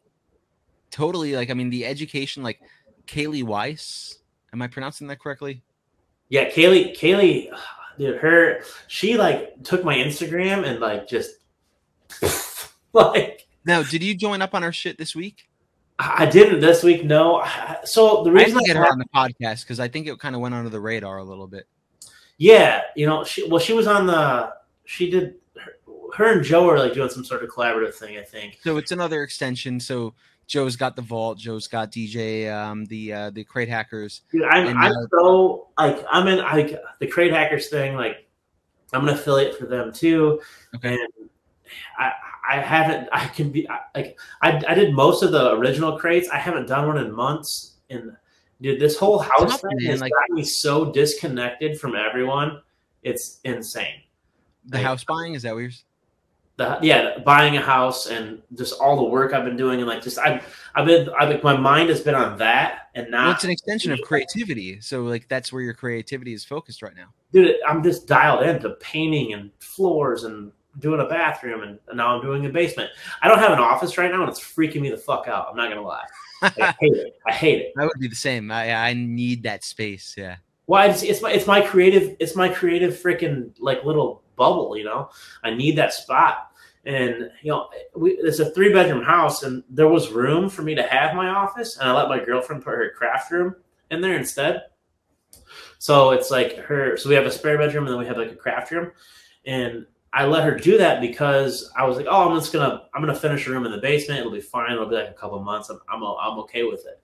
I'm not okay with it. But you will be soon though, because you have it framed out, right? I'm almost done framing it. I'm halfway done with it. I'll have it framed out by the end of tomorrow. I'm going to be running electrical. I'll have an office space in the next 2 weeks. 100%. You'll be a machine once you get that space. Dude, I'm going to fucking be, dude, content like a motherfucker. Instagram content, YouTube videos. I'm going to be hammering shit out. I just bought a new truck, so I'm going to start another YouTube channel that's just directed towards my truck because I bought wheels and tires for it and a lift kit, and I'm putting exhaust on it. And like, now, is this a personal vehicle? It's going to be my DJ vehicle. I'm going to pull my trailer with it and stuff. What kind of truck? It's a 2018 F-150. Nice. Lariat. I'm loaded. All those bells and whistles and stuff, you know. By the way, after all these stock crashes that I've seen, my Ford stocks have been baller. other than, Dude, I mean, so one that's done me really well has been Carnival Cruises. no shit. So they're Really? down a little bit. They're down like $5 or $6 right now. But I Are they bought even like doing? 18 and some change. And I bought like, oh God, what do I have? Like, I think I've got 48 shares. And I'm still up, like, I don't know, like $500 or $600 on that. No shit. Ford is up close to 75. No, maybe even. I don't know. My Hey, phone fucking number. Dog Coin. I made $1,400 twice on Dog Coin. Seriously, the Yeah, dog e coin thing. DOGE, yeah, dog. I am gonna show my age, and I'm probably gonna even like go past my age. I am like a 95-year-old man. I have no fucking idea what any of this digital currency. Now, I don't either. I have no clue whatsoever. But I'll make money off it if I can. so Bitcoin, I had a friend that was like actually a bartender at the club I DJ'd at like 10 years ago, and he was talking about Bitcoin. It was $10 a coin, but he was I don't, is the correct term farmer? He was mining Bitcoins on computers. Yes, farmer. He had built servers inside of his like college apartment, but I Yep. couldn't understand So it. he's He's like, probably a millionaire now, right? and big time. Oh yeah, huge, huge. And but I could only imagine. He's like telling me to get all these Bitcoins at $10. I'm like, hard pass, bro. Yeah. I don't need No, there's a computer nerd kid that I kind of know through passing or mutual friends kind of thing. He's more of a, I don't know. I kind of know the kid. Same thing. He had like $100 worth of Bitcoin back in 2000 or whatever, and now it's worth however many thousands of millions of dollars. Like But you've also like you have to understand my perspective back then. He was the only guy I've ever smoked DMT with. So I'm like, why am I gonna buy Bitcoin off of this fucking guy? Like, why am I gonna listen to anything this guy's saying? Everything he said was just from my perspective was nope, sorry, buddy. But he's the smartest guy I knew, I guess. I mean, he did something right. That's the thing. It's like what? So you never know. I mean, that's just pure freaking luck. Like he just, it's there's no way to gauge that. Just like Tesla and like, who would have ever thought Tesla was actually going to be successful? I didn't, but they are. Yeah. I don't know. I invested them in later than I should have, and I probably didn't get out about a month and a half ago when I should have too. I invested them in I would say, I don't know, they were like $400 when I invested in them, and then they went up about 950, and I probably should have got out then. But these stocks, man, it's all like it's a fucking it's a game, and I don't know how to play it. So I'm in Tesla for the long term, and hopefully in 20 years it's like Apple where it's thousands and thousands of dollars split multiple times. But we'll see. Yeah, if there was one that I could say to jump into right now would be, I think the Carnival one's a good play, just because they were at like $90.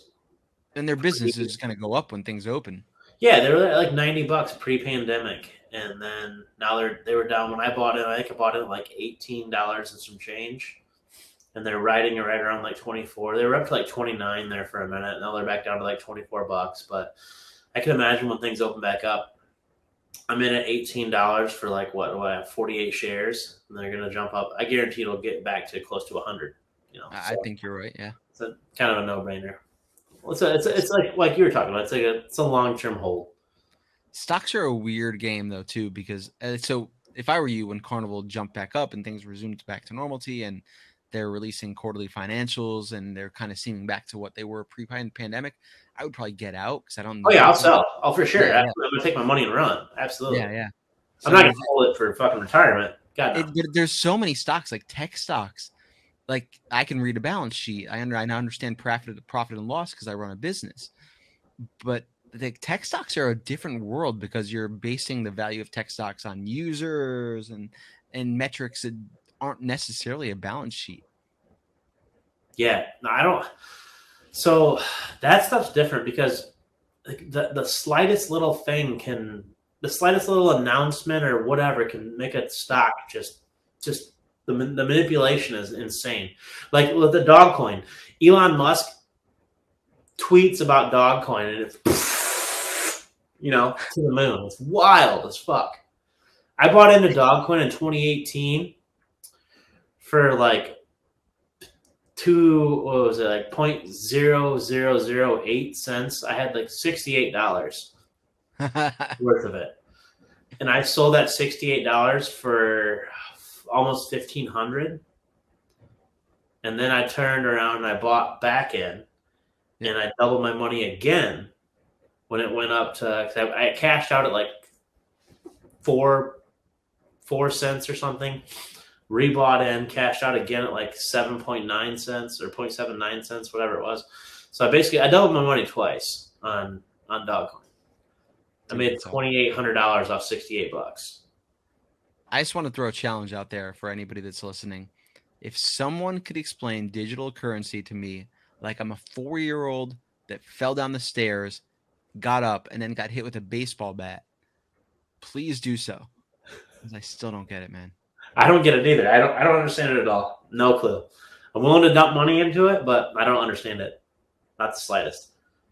So I want to wrap up here. I just want to learn a little bit more about what you're thinking about in the future. What is the next step for Lux Entertainment? Are you going to continue grinding, working 2 jobs? Are you going to work on what's your focus, man? So I want to quit the day job. I do. I can't burn it from both ends forever.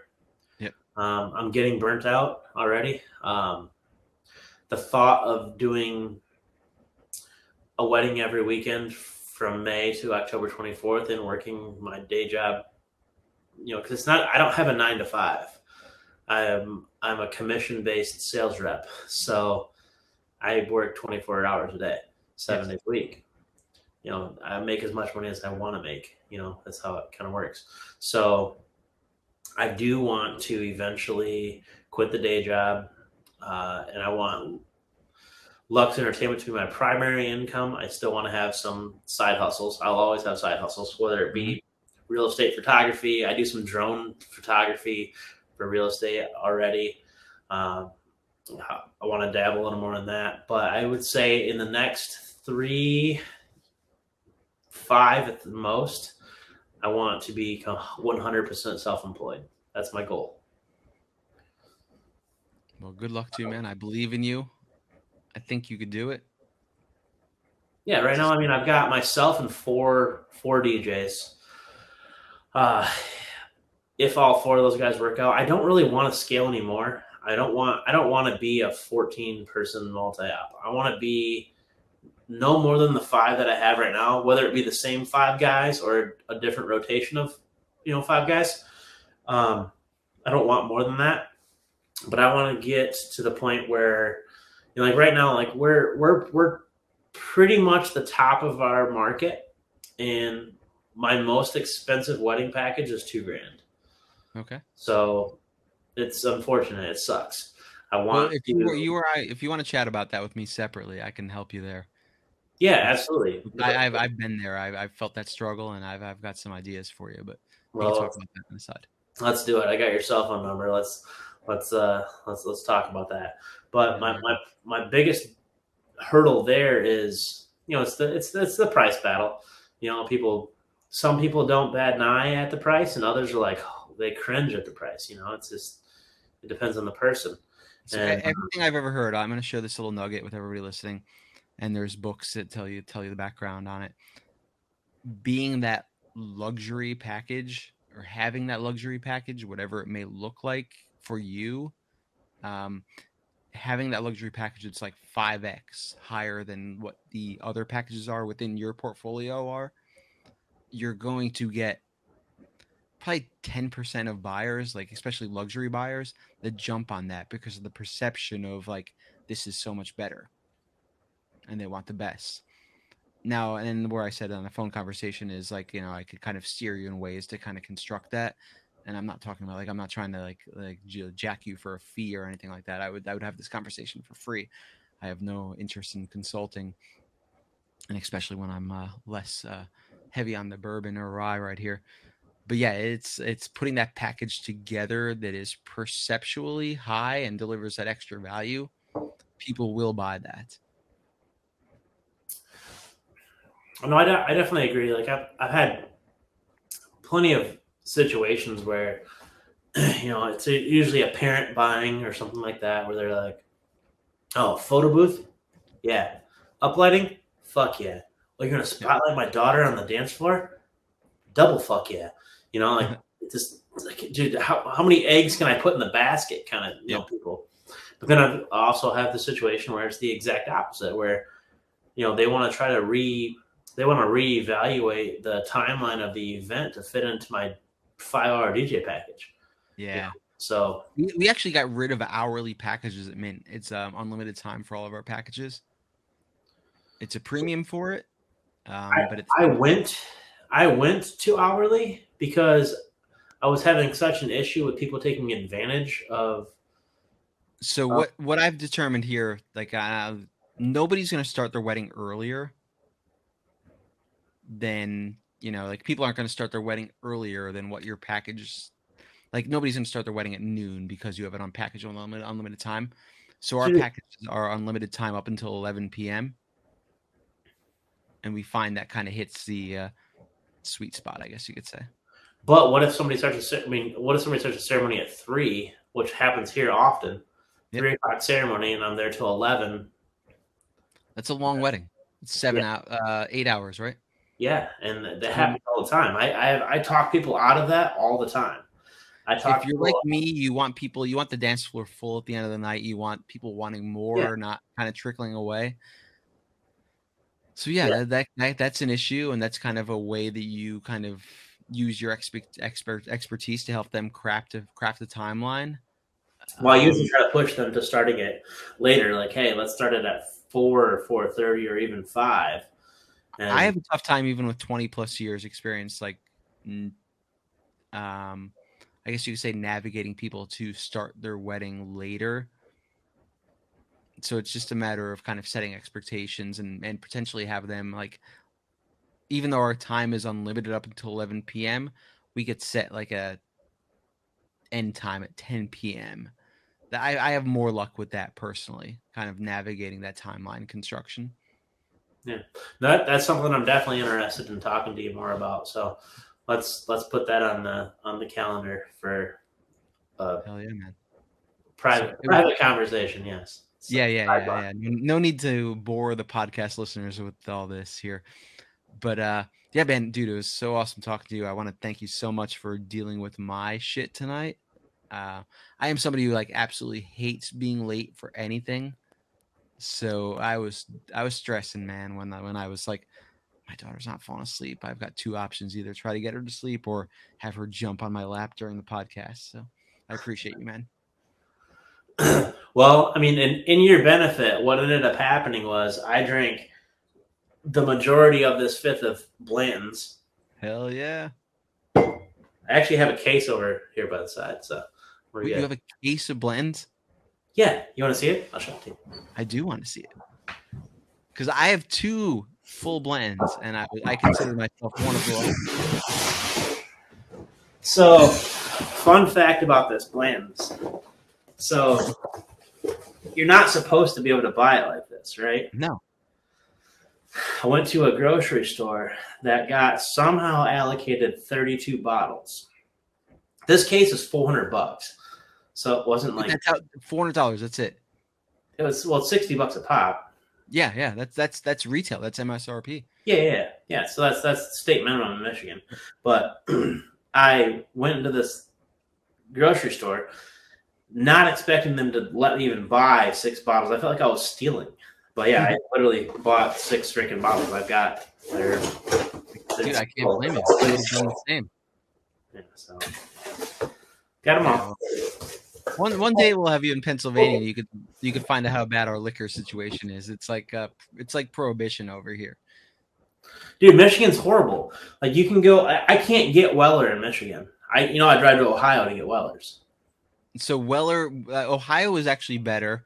I've gotten mine from California, woodencork.com. You pay a little bit of a premium. But So in Michigan, I can't have a liquor delivered. So I can't. I don't think we can in Pennsylvania either, but I think I was surprised that I was even able to get your freaking package, to be honest. Oh, I don't. I tell them it's malt vinegar. I tell them I'm sending out like, I tell them basically I make my own like hot sauces and send them out. Oh, nice. Okay. I was wondering because I was like, man, how the fuck did this happen? Because I can't. When I've tried to buy alcohol online, and I can't put. If I put in Michigan, they're like, nope, nah. So if you see me getting arrested, it's because I send out 4 ounces of liquor to my podcast guests. Yeah. But I'll take that chance. USPS, come at me, bro. Come at me. But yeah, I want to thank you so much, Logan. It was awesome talking to you. I want to get to know you more. Let's keep on talking through text, and let's get together in person sometime soon, man. Yeah, for sure, man. Thank you for having me. Appreciate it. Thank you so much. Thank you for getting drunk with me, and hopefully you feel okay in the morning. Dude, I'm going to feel super rough, but it was well worth it. Thank you so much. All right. Tips and issues. I'm going to do my YouTube outro. Okay, cool. It's just one of these. It's called Peace.